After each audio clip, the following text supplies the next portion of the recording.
أعوذ بالله من الشيطان الرجيم بسم الله الرحمن الرحيم وبه نستعين وهو خير ناصر ومعين. السلام عليكم ورحمة الله وبركاته. وعليكم السلام ورحمة الله وبركاته. بسم الله الرحمن الرحيم. ألف لام ميم ذلك الكتاب لا ريب فيه هدى للمتقين الذين يؤمنون بالغيب ويقيمون الصلاة ومما رزقناهم ينفقون. کل آپ برادران اور اہل قرآن کی خدمت میں متقین کی خصوصیات اور ان کی صفات بیان کرتے ہوئے یہاں پہلی خصوصیت اور پہلی صفت ہم نے مختصر اس کا تذکرہ کیا. پروردگار عالم نے فرمایا الذین یؤمنون بالغیب. متقی کی پہلی صفت یہ ہے کہ متقی اور پرہیزگار انسان غیب پر ایمان رکھتا ہے. اب غیب سے کیا مراد ہے اس کی تھوڑی سی وضاحت ہو گئی. دوسری صفت آپ کی خدمت میں وَيُقِيمُونَ الصَّلَاةَ. دوسری صفت متقی اور پرہیزگار کی یہ ہے کہ وہ مسلسل نماز پڑھتا ہے. یعنی عالم غیب پر ایمان رکھنے کا ایک نتیجہ کہیں یا اس کا اثر کہیں یا میں غیب کو مانتا ہوں. غیب کو ماننے کے بعد محسوسات کے ذریعے سے یا عالم حس کے ذریعے سے اظہار کرنے کا سب سے پہلا طریقہ نماز ہے. نماز سے مطلب یہ ہے کہ وہ اس اللہ کی بارگاہ میں ہمیشہ حاضر ہونے کی کوشش کرتا ہے. یہاں جو کلمہ استعمال ہوا ہے وہ یقیمون کا کلمہ استعمال ہوا ہے. ہم اپنی زبان اردو میں نماز پڑھنا یا نماز پڑھتا ہے اس کی عربی میں یصلون الصلاۃ بھی ہو سکتا ہے, یقیمون الصلاۃ بھی ہو سکتا ہے. ہماری زبان میں گنجائش نہ ہونے کی وجہ سے ہم دونوں کلمے کا ترجمہ پڑھنے کا کرتے ہیں. یصلون الصلاۃ یعنی نماز پڑھتے ہیں, یقیمون الصلاۃ نماز پڑھتے ہیں. جبکہ عربی زبان میں اقامہ کا معنی الگ ہے اور یصلون کا معنی الگ ہے. پہلے میں یقیمون کا معنی لغت کے اعتبار سے برادران کی خدمت میں بیان کروں گا. اقامہ قیام, جس طرح ابھی ہم لوگ بیٹھے ہوئے ہیں بالکل سیدھا کھڑا ہو جاتے ہیں تو اس کو کہتے ہیں قیام کی حالت میں ہے. تو ہر چیز کا ایک قیام ہوتا ہے. قیام عربی لغت میں مثلا ابھی کوئی سنگین بھاری سی کوئی چیز میں اٹھانے کے لیے کوشش کروں تو بیٹھ کے نہیں اٹھا سکتا. کیوں نہیں اٹھا سکتا؟ میں اپنی پوری توانائی کا اظہار نہیں کر سکتا ہے.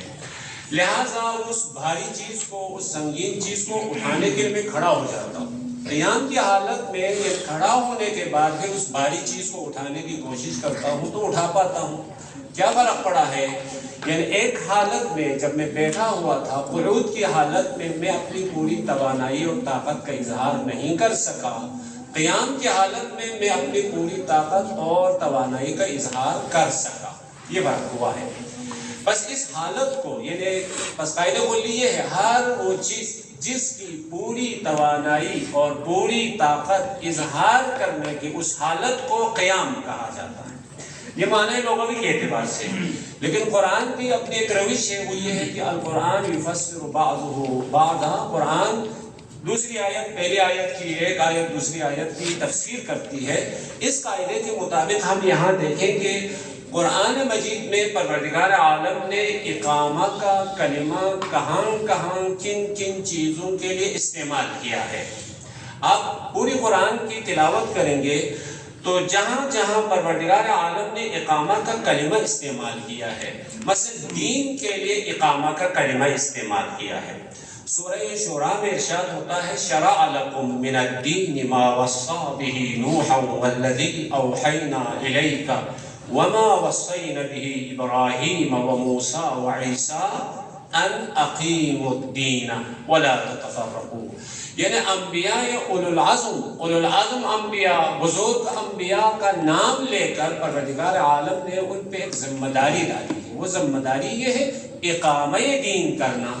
دین اقامہ کرنا انبیاء اولو العزم کی ذمہ داریوں میں سے ایک ذمہ داری ہے. دوسری جگہ جہاں پہ اقامہ کا کلمہ استعمال کیا ہے آسمانی کتابوں کے لیے پروردگار عالم نے بشر کی ہدایت کے لیے، اس کی سعادت کے لیے مختلف زمان اور مختلف مکانوں میں مختلف قسم کی کتابیں نازل کی ہیں۔ تو ان کتابوں کے بارے میں یہ کلمہ استعمال کیا ہے، قُلْ يَا أَهْلَ الْكِتَابِ، پیغمبر سے مخاطب ہو کر آپ بتا دیجئے، یا اہل الکتاب، اے صاحبان کتاب، اے اہل کتاب، لستم علی شیء حتی تقیموا التوراۃ، اقامہ ہے، حتی تقیموا التوراۃ والانجیل وما انزل الیک من ربکم، یعنی تورات و انجیل یا زبور وغیرہ کا جب تک اقامہ نہیں کریں گے، اہل کتاب کی کوئی حیثیت نہیں ہوگی، کوئی جائگاہ نہیں ہوگی، کوئی اہمیت نہیں ہوگی۔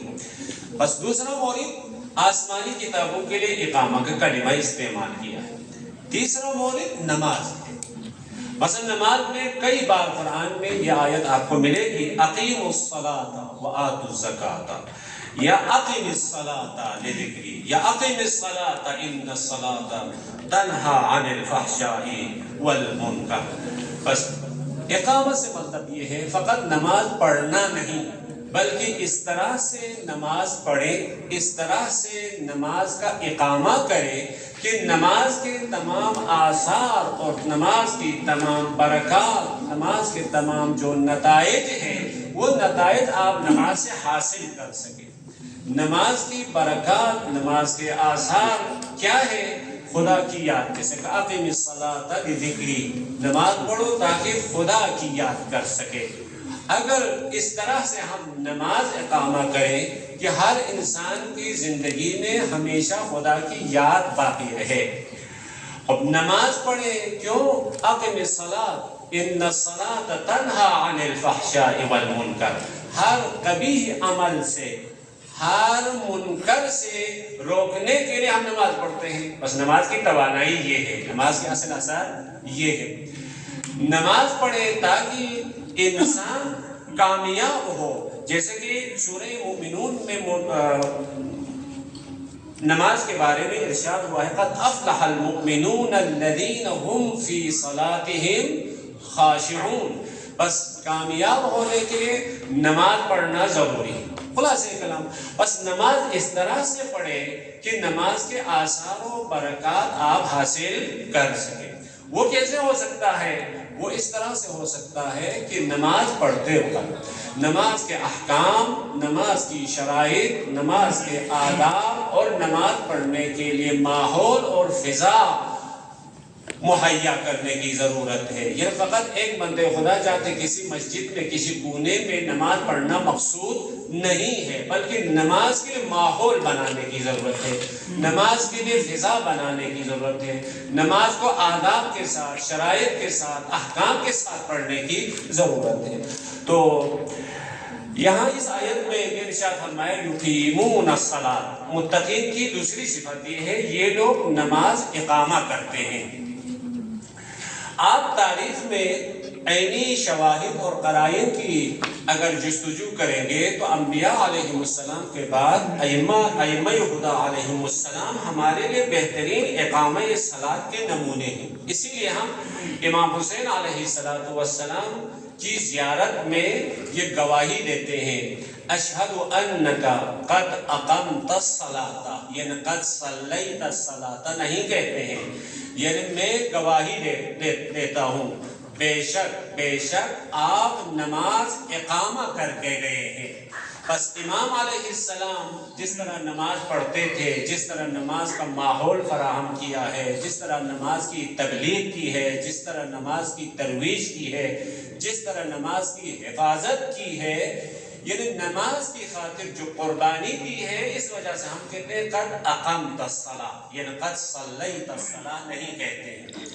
بس حقیقت میں ہم دیکھیں تو نماز اصل میں امام علیہ السلام کربلا میں نماز بچا کے گئے ہیں۔ بس نماز ایک لحاظ سے امام حسین علیہ السلام کی میراث ہے، جو حسینی ہوگا، جو عزادار امام حسین ہوگا، وہ امام حسین علیہ السلام کی میراث کی حفاظت کرے گا، اس کی ترویج کرے گا، اس کی تبلیغ کرے گا، اس کو انجام دینے کی کوشش کرے گا، یہ ممکن ہی نہیں ایک حسینی ہو اور نماز کے بارے میں اس کی نگاہ صحیح نہ ہو۔ یعنی کیونکہ نماز حقیقت میں امام کی میراث ہے، نماز امام بچا کے گئے ہیں، تو حسینیوں کی ذمہ داری ہے وہ نماز، وہ عبادت جس کو حسین بچا کے گئے ہیں، جس کی تبلیغ کر کے گئے ہیں، اس کی ترویج، اس کی تبلیغ، اس کی یاد، اس کو پڑھنا، اس کو سیکھنا ایک حسینی کا